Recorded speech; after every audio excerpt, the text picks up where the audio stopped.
नमस्कार प्यारे विद्यार्थियों। तो पिछली वीडियो में हम करण कारक तृतीय विभक्ति के बारे में चर्चा कर रहे थे।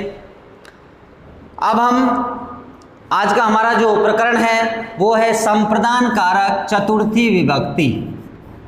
अब हम संप्रदान कारक के नियमों के बारे में पढ़ेंगे। संप्रदान कारक और संप्रदान कारक में कौन सी विभक्ति का प्रयोग किया जाता है? चतुर्थी विभक्ति का प्रयोग किया जाता है। चतुर्थी विभक्ति।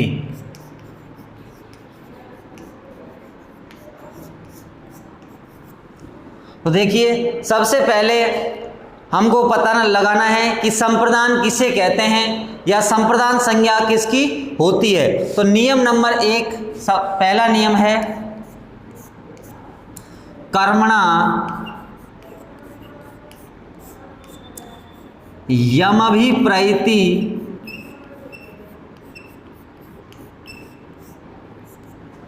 सह संप्रदानम। सह संप्रदानम। चतुर्थी विभक्ति संप्रदान कारक का पहला नियम कर्मणा यमभिप्रैति सह संप्रदानम। कर्मणा यम अभिप्रैति सह संप्रदानम। अब देखिए, यह नियम क्या कहता है? यह संप्रदान संज्ञा करता है। क्या करता है? संप्रदान संज्ञा। पेपर में प्रश्न आए कि संप्रदान संज्ञा विधायक सूत्रम किम, संप्रदान संज्ञा विधायक सूत्र कौन सा है? तो क्या लिखेंगे हम? कर्मणा यम अभिप्रैति सह संप्रदानम। यह जो नियम या सूत्र है ये क्या करता है? संप्रदान संज्ञा करता है। कौन सी संज्ञा करता है? संप्रदान संज्ञा करता है। और जो संज्ञा होती है उसका कोई ना कोई फल या प्रयोजन होता है। तो संप्रदान संज्ञा करने का फल क्या होता है? चतुर्थी संप्रदाने, जो पाणिनि जी का अगला सूत्र है, वो कहता है कि आपने जिस शब्द की संप्रदान संज्ञा की है उस शब्द में हमको चतुर्थी विभक्ति का प्रयोग करना है। कौन सी विभक्ति का प्रयोग करना है? चतुर्थी विभक्ति का। तो संप्रदान संज्ञा सबसे पहले करेंगे। और संप्रदान संज्ञा कौन सा सूत्र करता है? कर्मणा यम अभिप्रैति सह संप्रदानम। तो देखिए, अब इसका अर्थ देखते हैं कि कर्मणा यानी कर्म के द्वारा, अर्थात कर्ता जो होता है अपने कर्म के द्वारा। और कैसा कर्म होना चाहिए?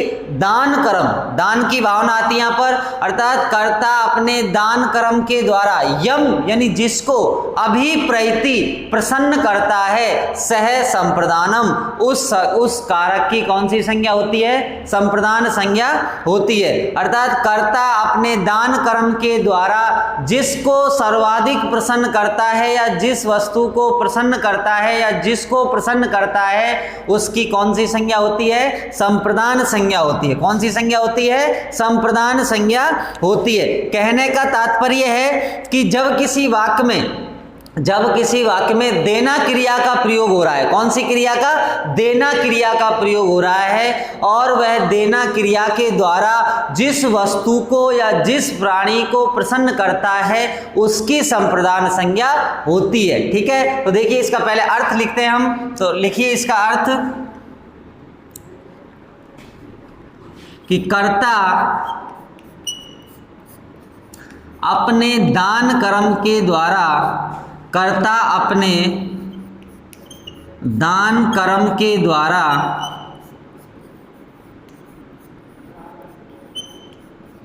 कर्ता अपने दान कर्म के द्वारा जिसको सर्वाधिक प्रसन्न करता है, जिसको प्रसन्न करता है, कर्ता अपने दान कर्म के द्वारा जिसको प्रसन्न करता है। यम अभिप्रैति। यम अभिप्रैति का मतलब क्या होता है? जिसको, यम यानी जिसको, अभिप्रैति यानी प्रसन्न करता है। तो कर्ता अपने दान कर्म के द्वारा जिसको प्रसन्न करता है, जिसको प्रसन्न करता है, प्रसन्न करता है उसकी संप्रदान संज्ञा होती है। उसकी संप्रदान संज्ञा होती है। उसकी कौन सी संज्ञा होती है? संप्रदान संज्ञा होती है। समझ में आ गया। तो कर्मणा यानी कर्म के द्वारा, यम यानी जिसको, अभिप्रेति यानी प्रसन्न करता है, सह संप्रदानम वह कारक संप्रदान कारक कहलाता है। समझ में आया। अर्थात कहने का भाव यह भी हो सकता है कि दान, किसी वाक्य में यदि दान क्रिया का प्रयोग हुआ, अर्थात देना जो क्रिया है उसका प्रयोग हो रहा है, और वह देना क्रिया जिसके लिए की जाती है, अर्थात दान की भावना हो, उस देने की क्रिया में किसकी भावना हो, दान की भावना हो, और वह दान जिसको दिया जाता है उसको क्या, उसमें कौन सी व्यक्ति का प्रयोग करेंगे, उसमें कौन सी संज्ञा करेंगे, उसकी संप्रदान संज्ञा करेंगे। तो पहला प्रश्न, संप्रदान संज्ञा विधायकम सूत्रम किम, संप्रदान संज्ञा विधायक सूत्र कौन सा है? तो क्या लिखना है हमको, कर्मणा यम अभिप्रैति सह संप्रदानम, अर्थात कर्मणा यम अभिप्रैति सह संप्रदानम जो सूत्र है वो कौन सी संज्ञा करता है, संप्रदान संज्ञा। और संप्रदान किसे कहते हैं कि कर्ता अपने दान कर्म के द्वारा जिसको सर्वाधिक प्रसन्न करता है उसकी संप्रदान संज्ञा होती है, जिसको सर्वाधिक प्रसन्न करता है उसकी संप्रदान संज्ञा होती है। समझ में आया। तो अब देखिए अगला नियम, दूसरा नियम क्या कहता है, चतुर्थी संप्रदाने, पाणिनि जी का अगला नियम है चतुर्थी संप्रदाने। अब देखिए हमने किसी वाक्य में संप्रदान का पता लगा लिया कि इस वाक्य में यह क्या है, संप्रदान है, क्या है, संप्रदान है, और उसकी हमने संप्रदान संज्ञा कर ली। तो अब संप्रदान संज्ञा करने के बाद जो अगला नियम है चतुर्थी संप्रदाने, यह नियम क्या कहता है, देखिए संप्रदान कारक में या संप्रदान संज्ञक शब्द में, संप्रदान संज्ञक शब्द में संज्ञक या अर्थात जिस शब्द की संप्रदान संज्ञा हुई है, तो संप्रदान संज्ञक शब्द में चतुर्थी विभक्ति का प्रयोग किया जाता है, चतुर्थी विभक्ति का प्रयोग किया जाता है, का प्रयोग किया जाता है या होता है, किया जाता है। चतुर्थी संप्रदाने नियम कहता है इस बात। तो ये चतुर्थी विभक्ति के दो नियम, पहला नियम कर्मणा यम अभिप्रैति सह संप्रदानम, कर्ता अपने दान कर्म के द्वारा जिसको सर्वाधिक प्रसन्न करता है उसकी संप्रदान संज्ञा होती है, और संप्रदान संज्ञा करने का फल क्या हुआ, अगला सूत्र बताता है चतुर्थी संप्रदाने, अर्थात संप्रदान संज्ञक शब्द में चतुर्थी विभक्ति का प्रयोग किया जाता है। समझ में आया। अब देखिए इसके उदाहरण की चतुर्थी विभक्ति का प्रयोग कहाँ होता है। तो देखिए राजा याचक को धन देता है, उदाहरण देखिए, राजा याचक को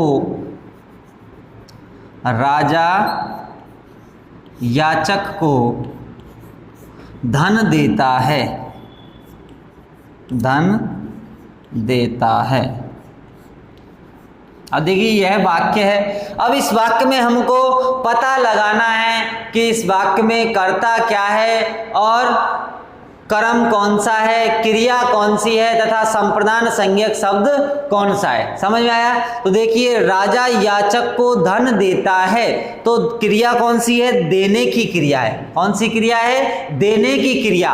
और देने की जो क्रिया है उसमें भाव किसका आ रहा है, दान का भाव आ रहा है। किसका भाव आ रहा है, दान का भाव। तो देखिए राजा जो है याचक यानी मांगने वाला, याचक का मतलब क्या होता है, मांगने वाला या भिखारी, या राजा भिक्षुक को धन देता है। तो राजा जो धन दे रहा है उस मांगने वाले को, तो राजा क्या कर रहा है, दान कर रहा है। क्या कर रहा है, दान कर रहा है। तो किसी वाक्य में यदि देना क्रिया का प्रयोग हो रहा है, तो यह वाक्य, इस वाक्य में देना क्रिया प्रयुक्त हो रही है, नहीं हो रही है। और देने की क्रिया में यदि दान का भाव हो, तो धन दे रहा है याचक मांगने वाले को, तो दान ही कर रहा है, उसको वापस थोड़ी लेगा, उसको धन दे करके नहीं लेगा। तो इस देने की क्रिया में भाव किसका है, दान का भाव आ रहा है। किसका भाव आ रहा है, तो दान का भाव आ रहा है। तो कर्ता कौन है, राजा करता है, क्योंकि धन कौन दे रहा है, राजा दे रहा है। तो कर्ता कौन है, राजा। कैसा करता है, अनुक्त करता है। कैसा है, अनुक्त करता। ठीक है। तो देखिए राजा धन देता है तो किसको देता है? याचक को। तो कर्ता जो होता है अपनी दान कर्म के द्वारा, तो राजा करता है और दान कर्म धन देने का जो कार्य कर रहा है वो दान है, और दान कर्म के द्वारा जिसको प्रसन्न करता है। अब देखिए राजा धन देता है और धन किसको देता है? वो मांगने वाले को। तो मांगने वाला जो है भिखारी या याचक कि राजा से जब आकर के मांगता है तो राजा उसको धन देता है, तो वो भिखारी क्या हो जाता है? प्रसन्न हो जाता है। क्या हो जाता है? प्रसन्न हो जाता है। ये थोड़ी नहीं है कि वो भीख मांग करके या धन लेकर के दुखी होकर के जाएगा, नहीं जाएगा। राजा दे रहा है तो करता अपने दान कर्म के द्वारा जिसको प्रसन्न करता है। तो राजा ने जो धन दे करके किसको प्रसन्न किया? इस याचक को प्रसन्न किया। किसको प्रसन्न किया? इस याचक को प्रसन्न किया। तो इस याचक की कौन सी संज्ञा हो जाएगी? संप्रदान संज्ञा हो जाएगी। कौन सी संज्ञा हो जाएगी? संप्रदान संज्ञा हो जाएगी। कर्मणा यम अभिप्रैति सह संप्रदानम सूत्र यही कहता है कि देने की क्रिया का यदि भाव है वो दान का भाव, देने की क्रिया में यदि दान का भाव हो तो दान देने की जो क्रिया है वो जिसको प्रसन्न करती है उसकी संप्रदान संज्ञा होती है। तो इसमें हमने याचक की कौन सी संज्ञा कर दी? संप्रदान संज्ञा कर दी। कौन सी संज्ञा कर दी? संप्रदान संज्ञा कर दी। अब संप्रदान संज्ञा कर करके क्या फायदा हुआ? अगला नियम है चतुर्थी संप्रदान है। वो क्या कहता है कि जिसकी आपने संप्रदान संज्ञा की है उस कारक में या उस शब्द में हमको कौन सी विभक्ति का प्रयोग करना है? चतुर्थी विभक्ति का प्रयोग करना है। कौन सी विभक्ति का करना है? चतुर्थी का। तो देखिए इसका जब हम संस्कृत अनुवाद करेंगे तो क्या बनेगा? राजा के लिए क्या आएगा? नृपः करता है, प्रथमा विभक्ति आएगी। अब देखिए इसकी हमने संप्रदान संज्ञा की तो इसके लिए क्या कौन सी विभक्ति का होगा प्रयोग यहाँ पर? चतुर्थी का। तो क्या लिखेंगे? याचकाय नृपः याचकाय, कर्म क्या है? धन है, तो क्या लिखेंगे? धनम, धनम और ददाति, ददाति नृपः याचकाय धनम ददाति। तो रेखांकित जो वाक्य है उसमें कौन सी विभक्ति का प्रयोग हो रहा है? चतुर्थी विभक्ति का प्रयोग हो रहा है। कौन सी विभक्ति का हो रहा है? चतुर्थी विभक्ति का प्रयोग हो रहा है। ठीक है, समझ में आया? तो ये वाक्य यदि आ जाता है नृपः याचकाय धनम ददाति, इस वाक्य को यहाँ नीचे से रेखांकित कर देगा और पेपर में पूछेगा कि रेखांकित वाक्य में कौन सी विभक्ति का प्रयोग हुआ है और उसका कारण क्या है। तो हमको क्या लिखना है? रेखांकित वाक्य में चतुर्थी विभक्ति का प्रयोग हुआ है। कारण क्या है? कर्मणा यम अभिप्रैति सह संप्रदानम और चतुर्थी संप्रदाने, दोनों सूत्रों की सहायता से कर्ता अपने दान कर्म के द्वारा जिसको सर्वाधिक प्रसन्न करता है उसकी हम संप्रदान संज्ञा करते हैं और उसमें हम कौन सी विभक्ति का प्रयोग करते हैं? चतुर्थी विभक्ति का प्रयोग करते हैं। ठीक है, अब देखिए अगला उदाहरण, उदाहरण नंबर 2। गुरु शिष्य को ज्ञान देता है। दूसरा उदाहरण लिखिए, गुरु शिष्य को ज्ञान देता है।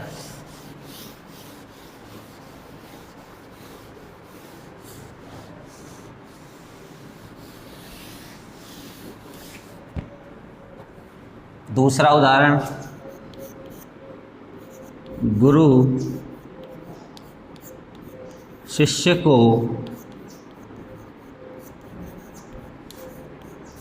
ज्ञान देता है।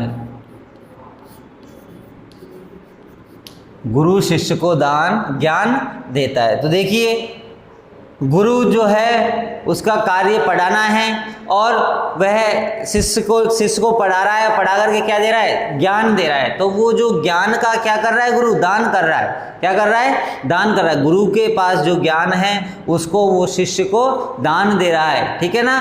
तो देखिए इस यहाँ पर कर्ता गुरु है, देना क्रिया है और देना क्रिया ज्ञान दे करके शिष्य क्या हो रहा है? प्रसन्न, ज्ञान प्राप्त करेगा तो शिष्य क्या होगा? प्रसन्न होगा। तो देखिए अब इसका हम संस्कृत अनुवाद करेंगे तो क्या बनेगा? गुरुहु शिष्य संप्रदान संज्ञक शब्द है तो क्या इसमें कौन सी विभक्ति का प्रयोग करेंगे? चतुर्थी का। तो शिष्याय ज्ञानम ददाति या प्रददाति, ज्ञान देता है। गुरु शिष्य के लिए क्या देता है? ज्ञान देता है। क्या देता है? ज्ञान देता है। समझ में आया? ठीक है, तो देखिए अगला उदाहरण तीसरा, वह ब्राह्मण को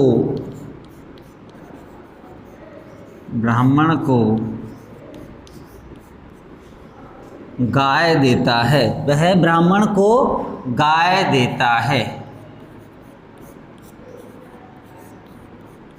गाय देता है। अब देखिए वह करता है, कोई भी हो सकता है, रमेश, सुरेश, दिनेश या कोई सा भी करता। अब देखिए वह गाय देता है तो देना क्रिया है, और देने क्रिया, जो देने की क्रिया में किसका भाव आ रहा है, दान का भाव आ रहा है। अब देखिए वह जो करता है वो ब्राह्मण को क्या दे रहा है, गाय दे रहा है। क्या दे रहा है, गाय। अब वो गाय को उसको दान में दे रहा है, भाई ब्राह्मण देवता होता है और उसको क्या दे रहा है, वो गाय को दान में दे रहा है। तो देखिए इस ब्राह्मण की हम कौन सी संज्ञा करनी है, हमको संप्रदान संज्ञा करनी है। कौन सी संज्ञा करनी है, संप्रदान संज्ञा करनी है। और संप्रदान संज्ञा करने के बाद उसमें कौन सी विभक्ति का प्रयोग किया जाएगा, चतुर्थी विभक्ति का प्रयोग किया जाएगा। तो देखिए क्या बनेगा इसका संस्कृत क्या बनेगी, सह ब्राह्मणाए, सह ब्राह्मणाए गाम ददाति, वह ब्राह्मण के लिए क्या देता है, गाय देता है।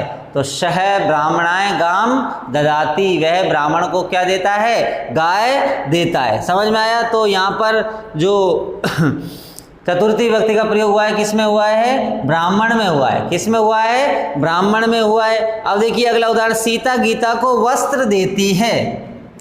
चौथा उदाहरण, सीता गीता को वस्त्र देती है, वस्त्र देती है। और देखिए सीता जो है वो गीता को वस्त्र दे रही है दान में, उसके पास वस्त्र पड़े हुए हैं एक्स्ट्रा, और उनको किसको दे रही है, वो दान में गीता के लिए दे रही है। तो देखिए वस्त्र दे करके अब वो गीता को क्या कर रही है, सीता प्रसन्न कर रही है। ऐसे ही वह जो करता है वो गाय दान में दे करके किसको प्रसन्न कर रहा है, ब्राह्मण को प्रसन्न कर रहा है। उधर शिष्य जो गुरु है, जो शिष्य को ज्ञान दे करके प्रसन्न कौन हो रहा है, शिष्य हो रहा है। तो जो प्रसन्न होता है, अर्थात कर्ता की दान क्रिया के द्वारा जो व्यक्ति प्रसन्न होता है उसकी हमको संप्रदान संज्ञा करनी होती है, और उसमें हमको चतुर्थी विभक्ति का प्रयोग करना होता है। समझ में आया यहाँ तक। तो देखिए सीता गीता को वस्त्र देती है, अब देने की क्रिया है, और वस्त्र दे करके गीता को क्या कर रही है, सीता प्रसन्न कर रही है। तो देखिए क्या बनेगी इसकी संस्कृत, सीता। अब इसकी संप्रदान संज्ञा करेंगे गीता, क्योंकि गीता प्रसन्न हो रही है। गीता में कौन सी विभक्ति का प्रयोग होगा, चतुर्थी का। तो क्या बनेगा गीता का चतुर्थी विभक्ति, गीतायै, रमा रमायै बनता है ना चतुर्थी में। तो सीता गीतायै वस्त्रम ददाति, सीता गीतायै वस्त्रम ददाति, सीता गीता को क्या देती है, वस्त्र देती है। तो गीतायै में हमने कौन सी विभक्ति का प्रयोग किया, चतुर्थी विभक्ति का प्रयोग किया है। समझ में आया। एक उदाहरण और देखिए, राम श्याम को पुस्तक देता है। पांचवा उदाहरण, राम श्याम को पुस्तक देता है, राम श्याम को पुस्तक देता है। अब देखिए इधर, अब पुस्तक देकर के राम किसको प्रसन्न कर रहा है, श्याम को प्रसन्न कर रहा है। किसको प्रसन्न कर रहा है, श्याम को। तो श्याम की कौन सी व्यक्ति, श्याम में कौन सी व्यक्ति का प्रयोग होगा, चतुर्थी का। तो क्या बनेगा, राम है, राम है, श्यामाय, श्यामाय पुस्तकम,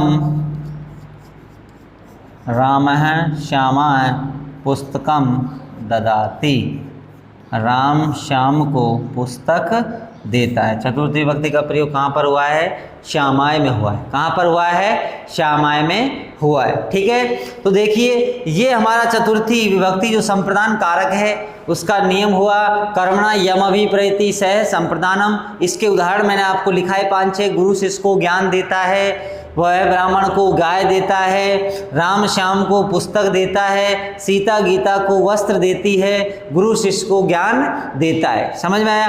तो देखिए जो कर्मणा यम अभिप्रैति जो नियम है ये कहता है कि कर्ता जो दान क्रिया के द्वारा जिसको प्रसन्न करता है उसकी, और जिसको प्रसन्न करता है उसकी उसकी कौन सी संज्ञा होती है, संप्रदान संज्ञा होती है।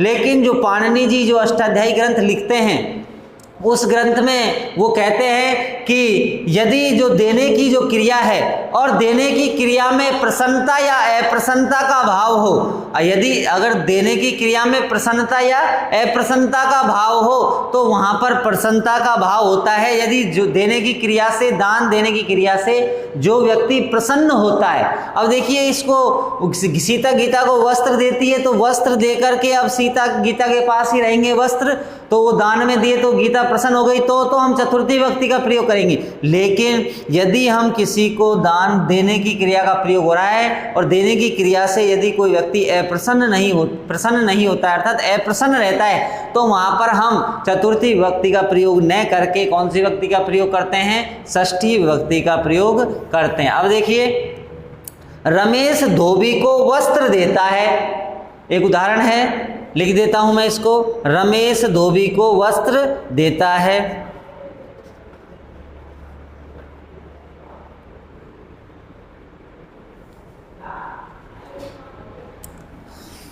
रमेश धोबी को कपड़े देता है। इस नियम का थोड़ा सा अपवाद है, वो समझना जरूरी है। देखिए जैसे उदाहरण है, रमेश धोबी को